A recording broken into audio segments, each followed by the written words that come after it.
Hello and welcome to Biz Talk.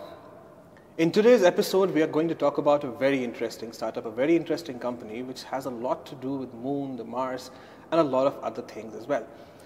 I have with me Rahul Narayan from Team Indus today, a startup which recently had won the Google X Prize, Google Lunar X Prize to be precise. So welcome Rahul to the show. Thank you for having me. A lot of people in India, we dream of going to the moon, right? Everybody, even our poems are like Chanda Mama and stuff all about the moon. So how did this idea of having a startup and doing something to do with this come across? So what was interesting is, so this story goes back a little bit, about 7 years old. Right. This was an international competition. It was going to close registration as in no new teams would be allowed in. And I and a bunch of friends came across this and said, looks very interesting. We dived in deeper and we looked at the other teams who were trying to do it. There were 27 odd teams internationally who were trying to do it. A father-son duo, a university professor, a startup out of Israel. There were a whole bunch of very interesting people who are trying to go to the moon. Going to the moon is something that nation states do. Only 2 countries had landed on the moon at that point in time.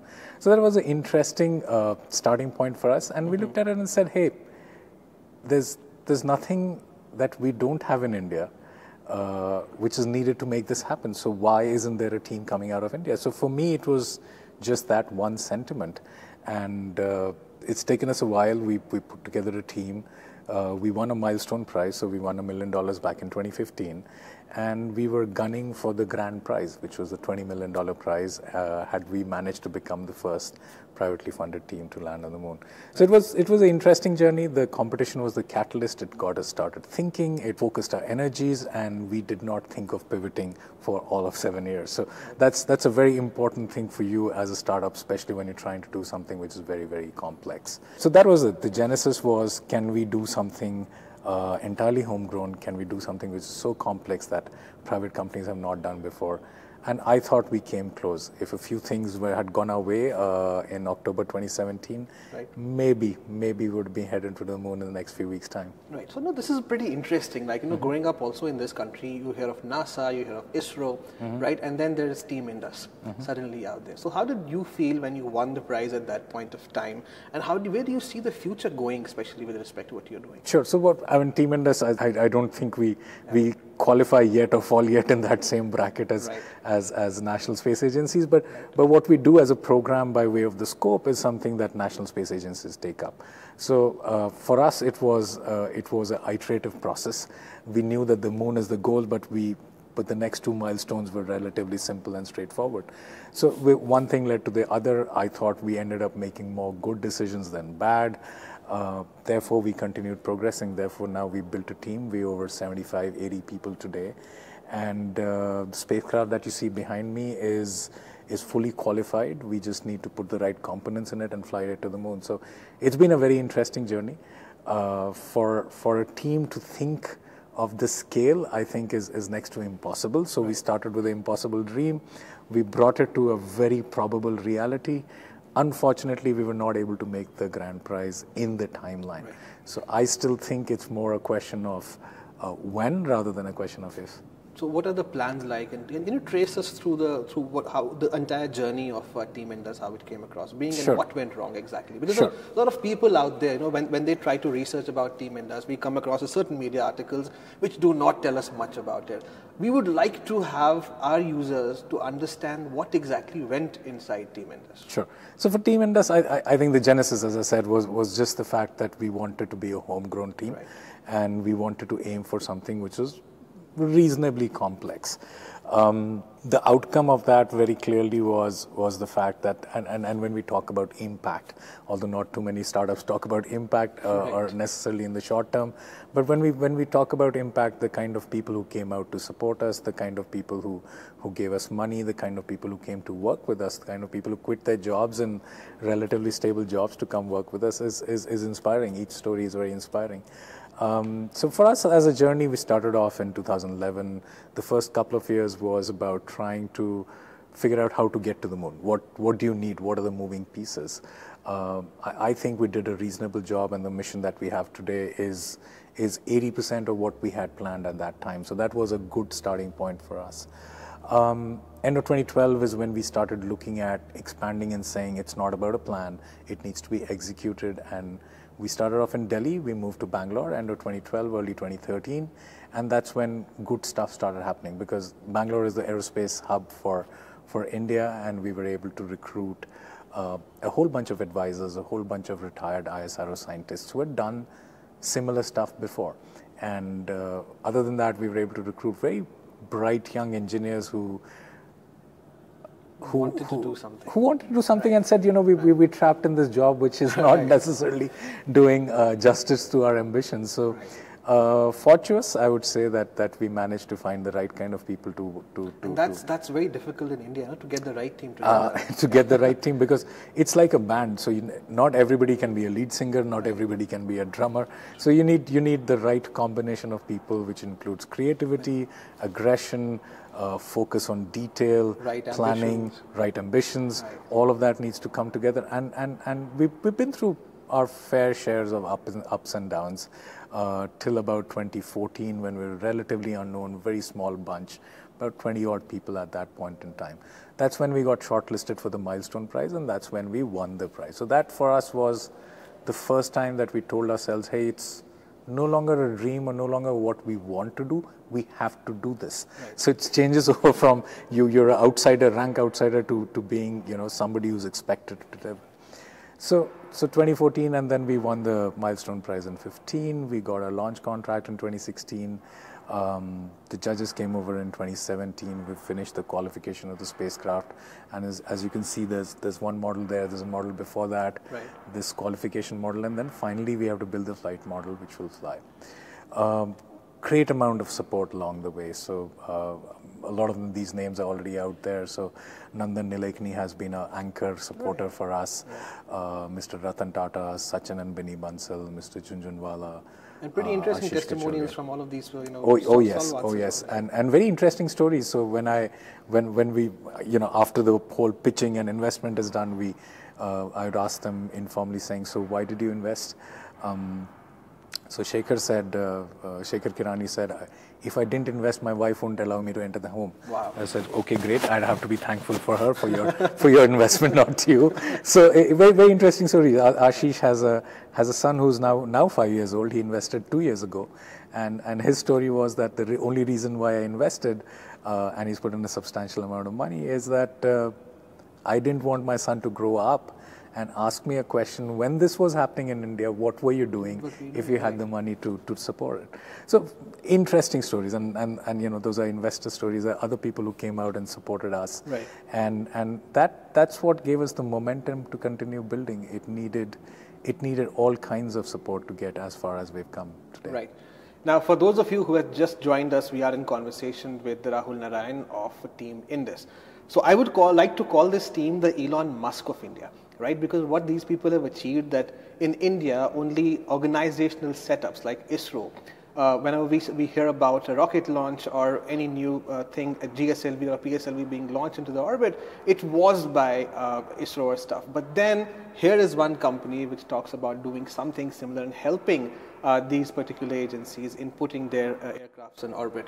Now tell us more about your projects that you're working on at present. So right now, what we've done is our flagship program, if I could call it that, is the Moon mission. And we built a spacecraft. We have the components to put together a flight model. This is a 600 kg spacecraft, which is now going to land about 60 kgs of usable payload on the surface of the Moon. Right now, the payloads are a couple of rovers. There are some experiments. There is a telescope, and so on and so forth. So we see ourselves as a company which is going to continue doing this on a repeated basis. For us to be able to sustain this, we'll have to commercialize it, get people to come in and pay to utilize our service. Does that mean that your entire business model and everything has to be revamped for you now? Well, it's a logical extension of what we were doing. I mean, had the prize happened, that would have been one more milestone on the way, but it's a logical extension of what we were doing. And we believe that there is a market out there which is willing to pay for delivery of physical stuff to the Moon, to the Moon's orbit, beyond Earth orbit, and or collection of data and bring it back to Earth for further analysis. It's an interesting time and place for us to be because it started off with the Europeans, then Chinese, now US, India, and Japan. All of them have said that the logical extension in space is going to be the moon or the cislunar ecosystem, so to say. And that's a great place for us to be. We're ready. We've built the technology, we've done the rehearsal, we now need to put the spacecraft together and make it fly to the moon and potentially still be the first privately funded team. How much money would you require for this? So well, it's by parameters set by space agencies, we need far less money than them, but it's still a lot of money. I think the first program in the end is going to end up costing us about $70 million, so 500 crores is what it would end up costing when it comes to the first program. Right. We intend to then repeat this, as in do this year on year, increase the capacity instead of 60 kgs, next time land 250, then 500, so on and so forth, and then be able to commercialize that payload delivery, commercialize that data that comes out, and service the needs that the customers out there right. have. So, what would your ideal investors be like? Who would you want to be? Good question. Because I've met a lot of startup founders where they were like very selective about the kind of people they wanted to raise funds from. What is that case like, especially in your case? How does that work? So, if I may say so, I think I already have the ideal set of people backing Team Indus. It's been very interesting that anybody that we pitched to either bought our pitch in the first 2 minutes or did not.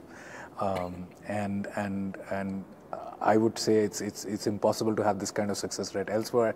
So maybe selected the people that we were pitching to, I would say more than 80% success rate when it came to pitching as investors.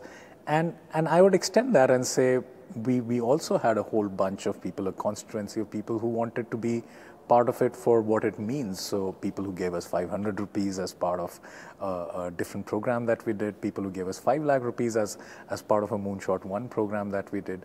So a lot of people came forward, and I won't change.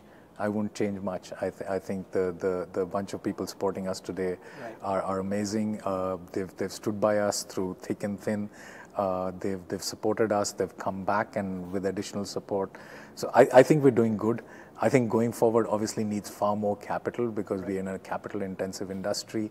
So we will look to expand to institutional investors, look to expand to large organizations and partner with them because this is an infrastructure play. When you look at, if I may use the word colonizing the moon, and I'm not colonizing the moon will get colonized. Right. We're going to be part of the ecosystem which enables that to happen. So it is an infrastructure play, and therefore it's going to be expensive, it's going to take time, and if we become an instant success after 5 years, it would have taken 12 years to build that instant success. Right. See, in India, the whole concept of patriotism and nationalism, etc. right now is at its peak right now.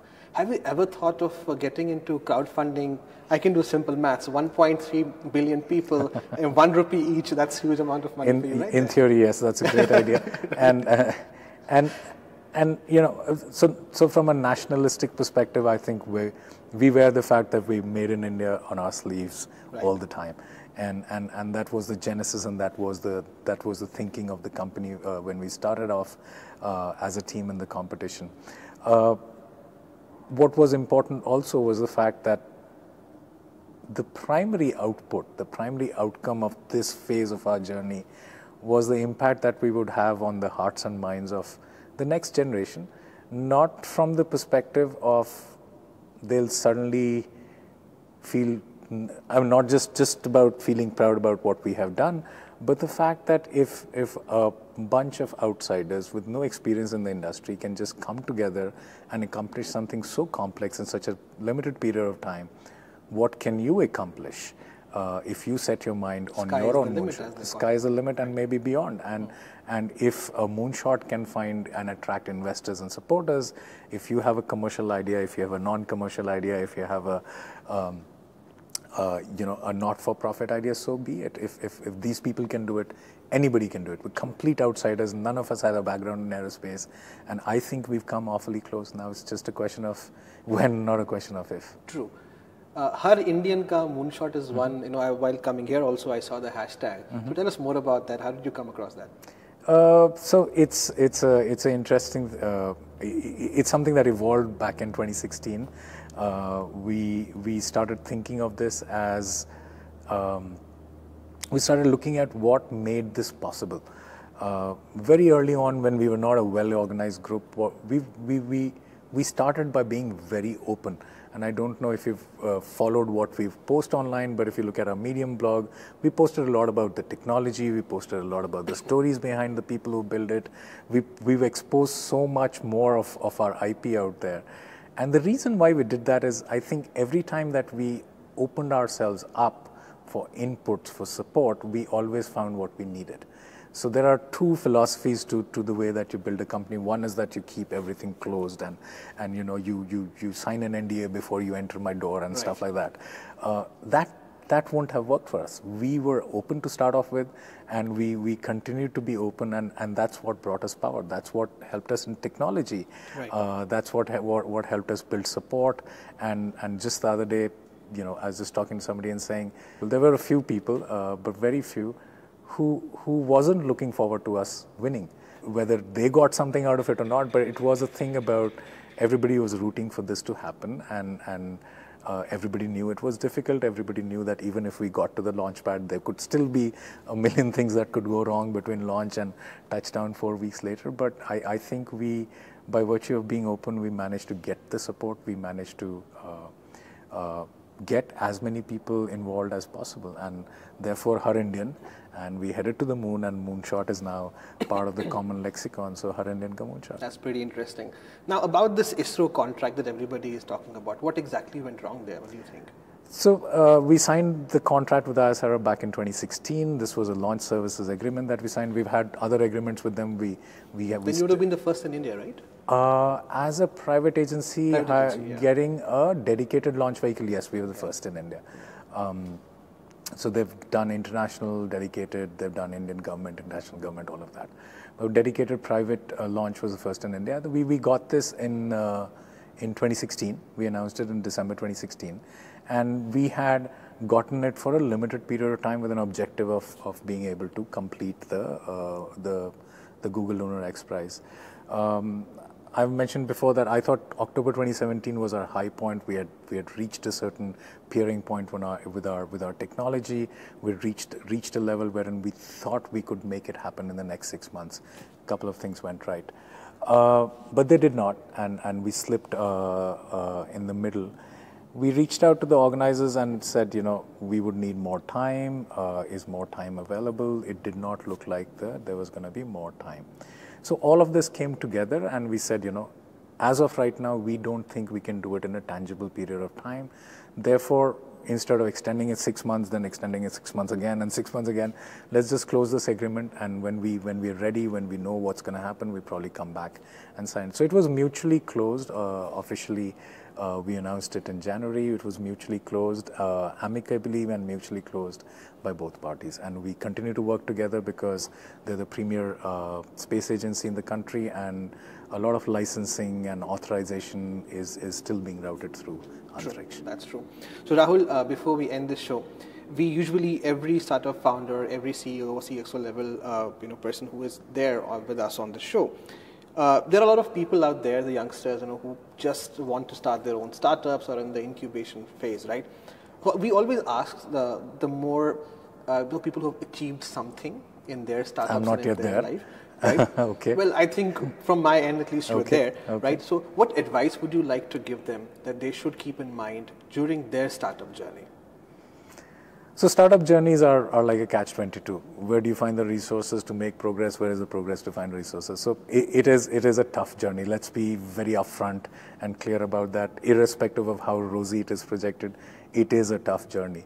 And when I said, instant success takes 10, 12 years to build, right, that is a reality. So to build instant success, what you hear in the news is what happens after 12 years of a lot of effort. For a founder, I think you need to know how to listen to your instincts. Your instinct, you can't lie to yourself. Your instinct would tell you when is it that you've gone too far. And as long as you're true to your instincts, as long as you're committed and dedicated to your goals, keep your targets simple, no matter how far away it is, but keep your targets simple and focused. You should be able to do it. Having said that, you really need to know that it's not an easy journey. It's not something that gets done in a year. It's not something which goes in a straight line ever. So if you're prepared for that, entrepreneurship is a great career to have, and it can potentially have a very big upside to it, but there are challenges along the way. And first, you have to put in a lot of effort. Absolutely. Right? Thank you very much, Right. Rahul. It was Thanks a pleasure lot. having you on the show. Thank you. And thank you very much for all of you for joining us for this live broadcast. We'll be back next week with another startup or another new company discussing about something, other important things happening in the startup and the business industry in India. Thank you very much for tuning in.